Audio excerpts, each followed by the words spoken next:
Well, I want to spend a little time today talking about lessons from Europe, because this is a real-life example of how to destroy your energy system, happening right before our eyes. You don't hear too much about it here in the United States.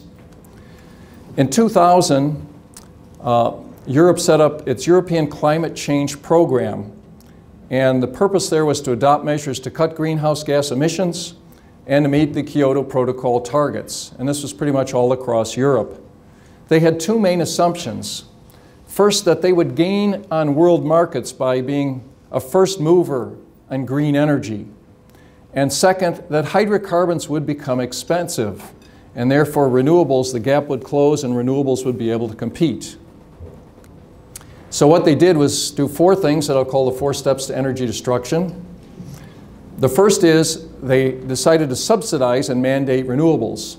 Subsidies were in the form of a feed-in tariff, which says if you put up a wind or solar system, you feed that electricity into the grid, we will pay you a fixed amount, usually somewhere between 4 and 10 times the wholesale rate, for that electricity for up to 20 years. Great deal. Second, we're going to mandate renewables. We're going to force utilities to buy renewable electricity. Second thing they did is they said, well, we'll give renewable output grid priority. If you produce it from your wind or solar, the utility has to accept it, and they have to accept it as a first priority regardless of market demand. So if I'm a utility, that means I have to shut down my other systems when wind and solar are putting out their power. Third, in the case of Germany, they've decided to shut down their nuclear power after the Fukushima disaster. Some have wondered if Chancellor Angela Merkel thinks a tidal wave is going to hit Germany. And fourth, they've decided to ban hydraulic fracturing in France and Germany, ensuring that the price of natural gas will remain high for Europe.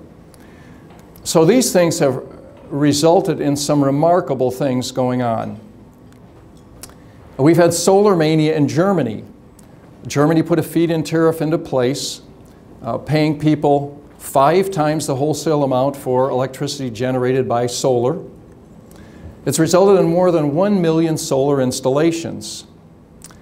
But Germany's not exactly the Sun Belt. Central Germany's about equal with Calgary, Canada. It's way up there. So these systems get less than 10% output versus their rated output. And more than 1 million solar installations produces 1% of Germany's electricity, and about 5% of their electricity, about 1% of their energy.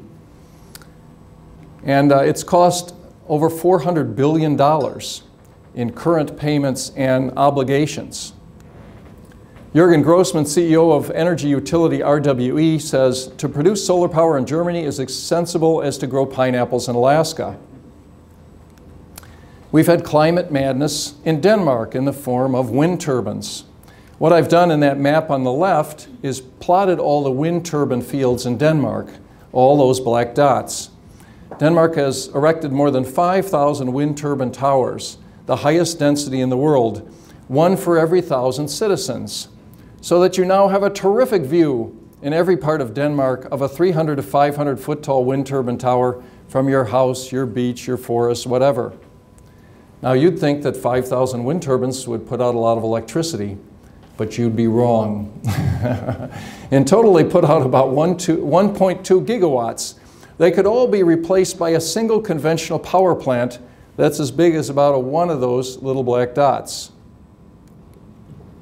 And we have the case of the Drex power station in the United Kingdom, the biggest power station in Europe, formerly running on coal and producing 4 gigawatts of output.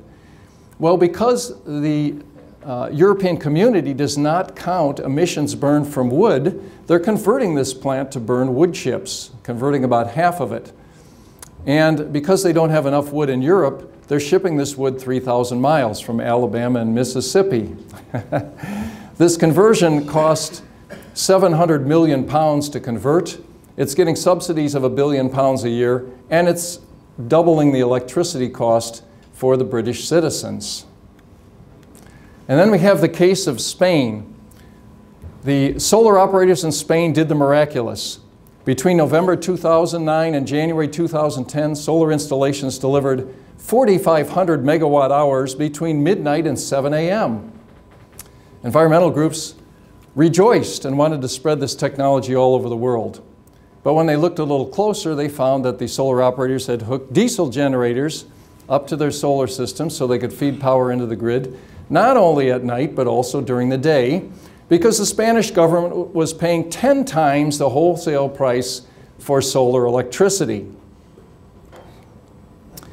Well, the energy system in Europe that's been created is one where everyone loses. Consumers lose, traditional power companies lose, industry loses, and even renewable energy companies are now losing.